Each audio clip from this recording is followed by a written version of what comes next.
Hi there, it's Helen from the Therapy Hub. And today I wanted to talk about how anxiety shows itself.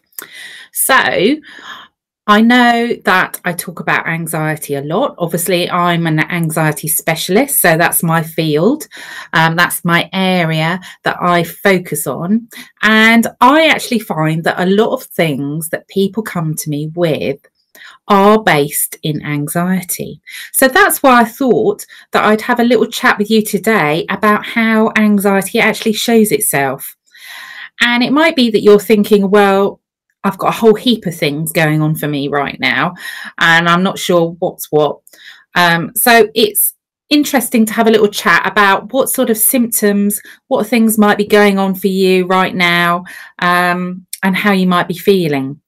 So anxiety basically can show up in so many different ways. Okay, it it can be an ongoing sort of rumbling anxiety that runs along in the background, okay, that you're not really sure what exactly it is. It can be rumbling away and you just notice it every so often.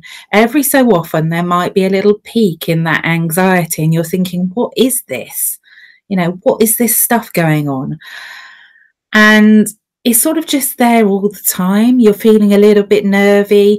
You're feeling a little bit almost on borderline panicky. Um, Sometimes you're feeling a little bit restless. You're fidgeting a bit. You're finding it hard to relax. Maybe even sometimes your mood drops slightly and you're feeling a little bit low and you're not quite sure what exactly it is.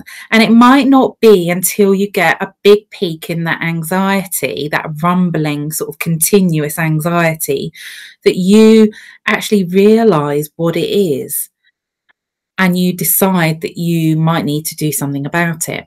Okay. So it could be that sort of kind of like continuous rumbling background anxiety. And then sometimes I get people come to me that say that their anxiety is at its worst first thing in the morning. So almost for those first few seconds, you wake up in the morning, don't you? And it takes a few seconds for your brain to kind of like kick in and acknowledge that it's a new day. And then it almost comes wham straight in. This anxiety sort of goes bam and hits them and almost knocks them backwards, so that they don't actually want to get out of bed, because it's so powerful. And it may be a complete fear of something that's going on for that person. So it may be that you experience this. It may be you don't experience it every single day. Maybe it's some days you get it and other days you don't. That's the thing about anxiety. It doesn't always have to be the same all the time. So that's why it's quite interesting to have a chat about it, because sometimes people think, well, actually, I don't think I have got anxiety. I don't think I have got, this symptom, or no, that doesn't happen to me all the time. So it can't be that, but actually it is going on for you.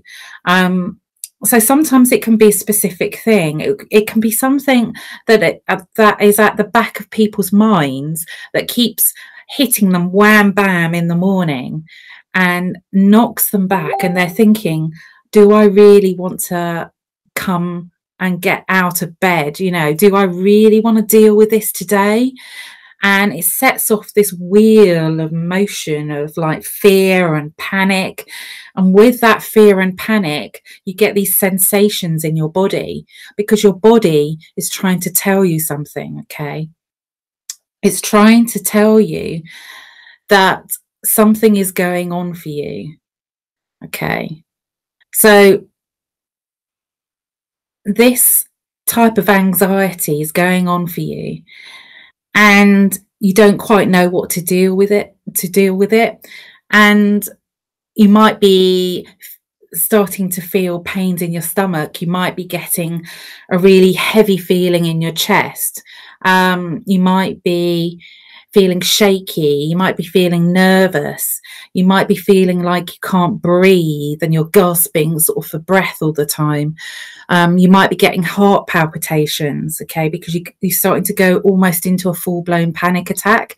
And in fact, sometimes you can end up going into that full-blown panic attack. So, you know, it can hit you wham bam first thing in the morning, and you have all this whole heap of like, sort of like almost like a big ball of symptoms through your anxiety. And then maybe this sort of slowly, gradually diminishes for a bit throughout the day. It sort of diminishes down as you sort of like try and pull yourself up out of it and try and get on with a few things. Maybe you make a call to a friend to try and help calm that panic down. Maybe you distract yourself by doing jobs at home. So it can happen in that way too, you know, or it can happen at any point in the day. You know, maybe you're being triggered by a specific situation that keeps reoccurring in your day-to-day life. So maybe it's social situations. Maybe you're going out and you feel like you're okay at first, but then all of a sudden it comes over you and you're in that situation, there's too many people and you start to feel panicky. Or maybe you're at work and you feel like everything's okay, but then your boss calls you into their room because they want to have a chat, and that sets up your anxiety to create this great big set of symptoms going on for you. Or maybe you're suddenly asked to speak up in a meeting and you weren't ready and you're not prepared, and it's the fact that you're not prepared and that you'd like to be prepared that sets off this whole wheel of stress symptoms. And it can be that you just get a whole heap of symptoms going on for you the whole time, okay? So it may be that it kind of peaks and troughs. I'm not saying it's the same level all the time necessarily, but it tends to show up sometimes for different people in different ways. So maybe you are struggling to get to sleep because of your anxiety. You know, you're overthinking, you're worrying, things are going through your mind and buzzing around your head. And whenever you try and sleep, you're tired, you're exhausted. But when you go to bed, it's like, pring, I'm awake now. I've got all these things going on in my head. They won't keep still. Buzz, buzz, buzz around my head. I can't stop them. And then there's sort of almost like an element of frustration with yourself as well. Oh, why can't I stop these things from buzzing around my head? How am I going to stop it?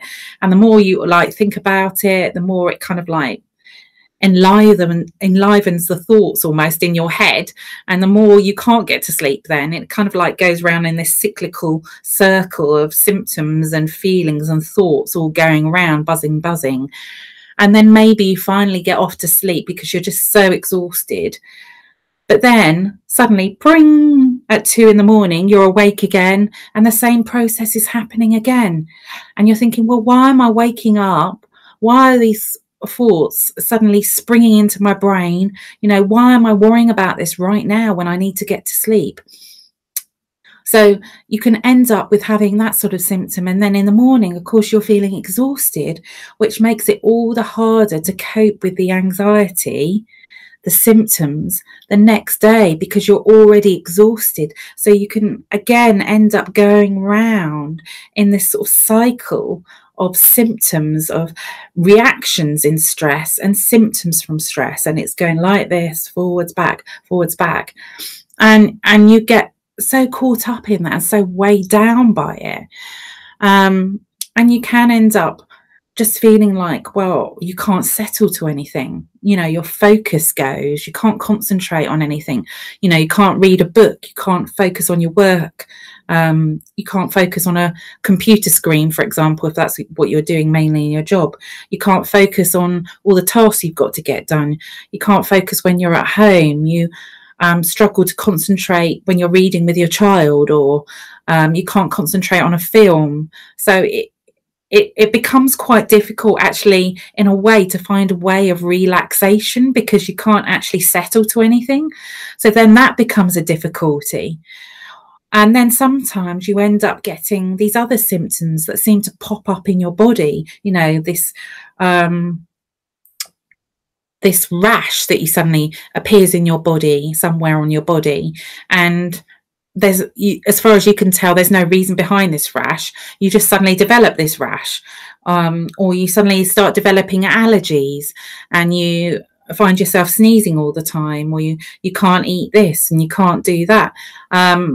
And you're sort of developing all these things, and it becomes kind of like a bit like you're being tangled up in all of this anxiety, and all these things are going on for you, and you almost like a web, you know, you get caught up, and one part of you gets stuck, and then you try and pull it out, and then another part of you gets stuck in the process, and you almost end up in this start, stop process. And you just find it really hard to get out of it. So really what I'm talking about today is that there's a whole cluster of things that you can be experiencing with anxiety.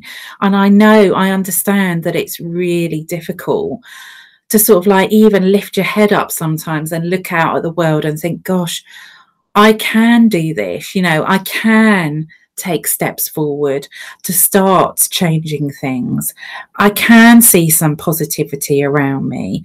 You know, I can see the light. There is light, you know, the sun is shining, you know, even if it's for 5 minutes, you know, that at least the sun's been out, you know, or, you know, noticing something good about that day.